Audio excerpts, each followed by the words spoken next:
ناظرین، انسان کا لالچ کبھی ختم نہیں ہوتا۔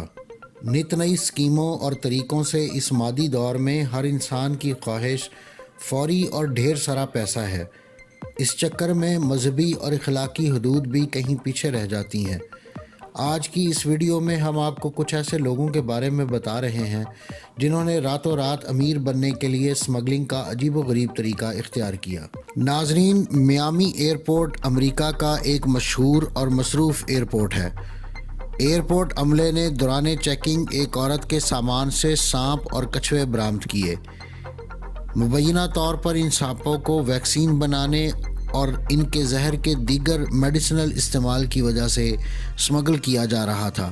اسمگلرز نے اپنا منافع بڑھانے کے لیے ان سانپوں کو اسمگل کرنے کی کوشش کی تاکہ گورنمنٹ ٹیکسز اور ڈیوٹیز وغیرہ کی ادائیگی نہ کرنی پڑے۔ ناظرین، ڈیڈ باڈی کو ایک ملک سے دوسرے ملک منتقل کرنے کے اخراجات زندہ آدمی کے سفری اخراجات سے زیادہ ہوتے ہیں، اور پھر اس کے لیے مختلف ڈاکومنٹس بھی تیار کروانا پڑتے ہیں۔ 2010 میں ایک ماں بیٹی نے اسی مشکل سے بچنے کے لیے اپنے مرحوم شوہر کی ڈیڈ باڈی کو بطور ایک زندہ انسان برطانیہ سے جرمنی لے جانے کی کوشش کی، مگر وہیل چیئر پر منتقل کرنے میں مدد کرنے والے اہلکار نے شک گزرنے پر جب سیکیورٹی کو اطلاع کی تو انہیں چیک کیا گیا، جس سے ان کا یہ منصوبہ بے نقاب ہوا۔ بعد ازاں مرنے والے کی بیٹی نے بتایا کہ ان کے والد کی خواہش تھی کہ انہیں جرمنی میں دفن کیا جائے، مگر اس کے پاس ڈیڈ باڈی کو جرمنی منتقل کرنے کے اخراجات موجود نہیں تھے، اس لیے اس نے بذریعہ فلائٹ ایک مسافر کے طور پر اپنے والد کی میت کو جرمنی لے جانے کی کوشش کی۔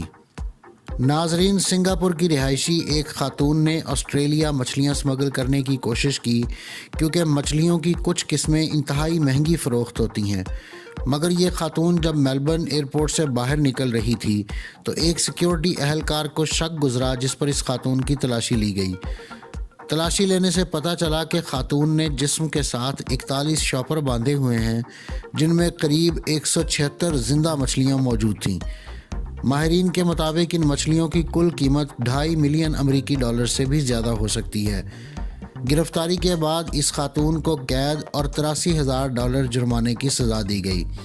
ناظرین، دنیا بھر میں جانوروں کی مختلف نایاب نسلوں خصوصاً ٹائیگرز کی بہت زیادہ مانگ ہے، اسی وجہ سے انہیں اسمگل کرنے کی کوششیں ہوتی رہتی ہیں۔ 2010 میں بھی بینکاک ایئرپورٹ پر سیکیورٹی چیک کے دوران ایک خاتون کے بیگ سے 2 ماہ کا ایک بیبی ٹائیگر برآمد ہوا تھا۔ اصل میں بیگ کو ہلتا دیکھ کر ایک سیکیورٹی اہلکار کو شک گزرا اور تلاشی لینے پر یہ 2 ماہ کا ٹائیگر کا بچہ بیگ سے برآمد ہوا۔ خاتون کے مطابق وہ اسے ایران اسمگل کرنا چاہتی تھی۔ اسمگلنگ کے جرم کے تحت اس خاتون کو 5 سال قید کی سزا سنائی گئی۔ ناظرین، دنیا بھر میں ووڈو جادو اور روحوں کے حوالے سے مشہور ہے۔ اس کے پیروکاروں کے مطابق مرنے والوں کی روحیں زندہ افراد کے بہت کام آ سکتی ہیں۔ ان روحوں سے مختلف کام کروانے کے لیے یہ افراد مختلف اشیاء، یہاں تک کہ انسانی جسم کے اعضاء بھی استعمال کرتے ہیں۔ 2006 میں امریکہ کے ہالی ووڈ ایئرپورٹ پر ایک ووڈو جادو پر یقین رکھنے والی خاتون پکڑی گئی، جس کے سامان سے انسانی کھوپڑیاں برآمد ہوئیں، جنہیں یہ جادو ٹونے کے لیے استعمال کرتی تھی۔ اس خاتون پر مقدمہ چلا اور قانون کی خلاف ورزی کرنے پر اسے سزا بھی دی گئی۔ ناظرین، کوکین کا لفظ سنتے ہی ذہن میں پابلو ایسکوبار اور کولمبیا آتا ہے۔ اگرچہ ایسکوبار مر چکا ہے، مگر کولمبیا آج بھی کوکین کے لیے جانا جاتا ہے، اور یہاں سے تیار کر کے کوکین پوری دنیا میں نت نئے طریقوں سے اسمگل کی جاتی ہے۔ 2016 میں کولمبیا ایئرپورٹ سے ایک خاتون پکڑی گئی تھی جس نے بریسٹ سرجری کے ذریعے چھاتی میں کوکین کی تھیلیاں لگوا لی تھیں۔ شک گزرنے پر اس خاتون کا ایکس رے کیا گیا اور پھر بعد ازاں سرجری کے ذریعے یہ بیگ نکالے گئے۔ بعد میں سرکاری حکام کی طرف سے بتایا گیا تھا کہ تھیلیوں سے نکالی گئی کوکین کی مقدار قریب 3 کلو گرام ہے۔